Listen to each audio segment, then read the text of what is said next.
Assalamu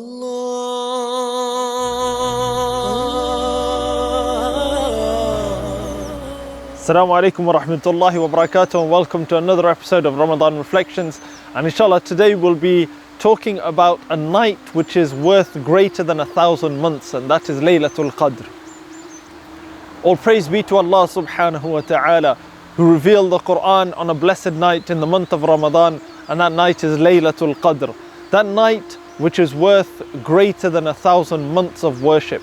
We live in a day and age when the majority of our time is very squeezed and very pressured, and a lot of the times worship isn't at the forefront of our minds, and we sometimes squeeze in a prayer wherever we can, sometimes on a break, sometimes at lunch, sometimes when we've got the children around us, and we may not feel that contentment and that concentration within our prayer, or we don't feel we're maximizing the benefit from the prayer.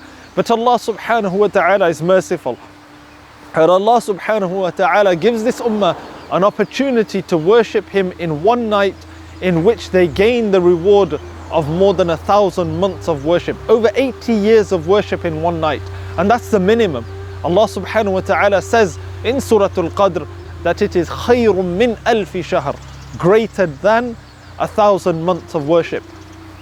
And this night Allah subhanahu wa ta'ala revealed the Quran to the Prophet sallallahu alaihi wasallam, and we recollect that incident when the Prophet sallallahu alaihi wasallam was in the cave of Hira in Makkatul Mukarramah, and the Prophet sallallahu alaihi wasallam was visited by Sayyidina Jibreel alayhi salam.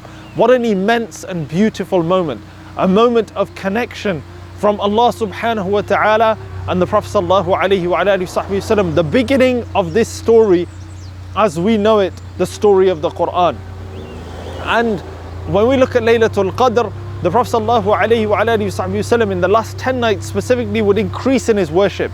And the Prophet ﷺ encouraged us to seek out Laylatul Qadr. Laylatul Qadr has been kept as a mystery and a secret on purpose. And one of the reasons behind that is so that we do not become people who just worship Allah subhanahu wa ta'ala on special nights. We don't want to be Laylatul Qadr Muslims. We don't want to be Ramadan Muslims, and we don't want to be Friday Muslims. Muslims who just worship Allah subhanahu wa ta'ala during those special times, and we don't remember Allah subhanahu wa ta'ala other than that.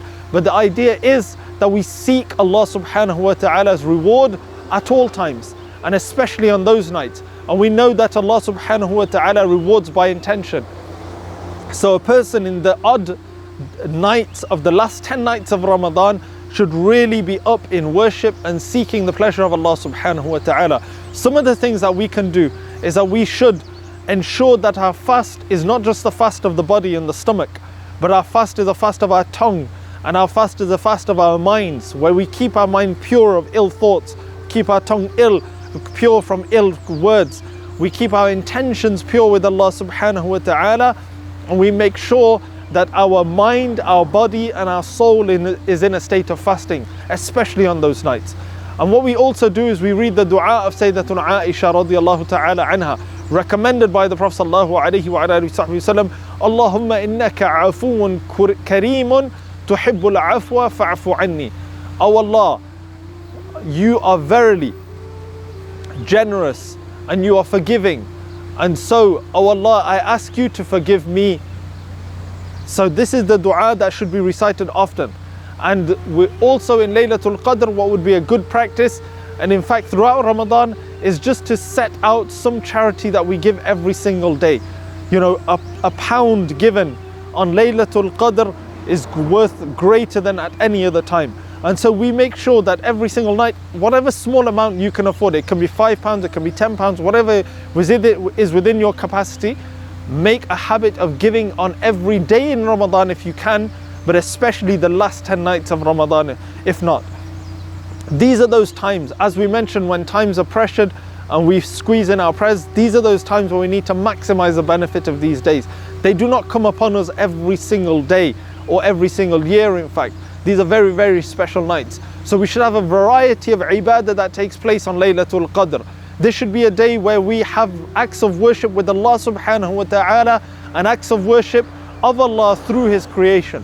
And so a person should make up their qada salahs. If they have any missed salahs, they should make istighfar, seeking forgiveness from Allah subhanahu wa ta'ala. And this should be an active, genuine, sincere process, not just merely saying astaghfirullah, but actually reflecting on our mistakes, thinking about how we will do things differently and stop ourselves from making those mistakes again, and genuinely asking Allah subhanahu wa ta'ala to remove that sin from our records.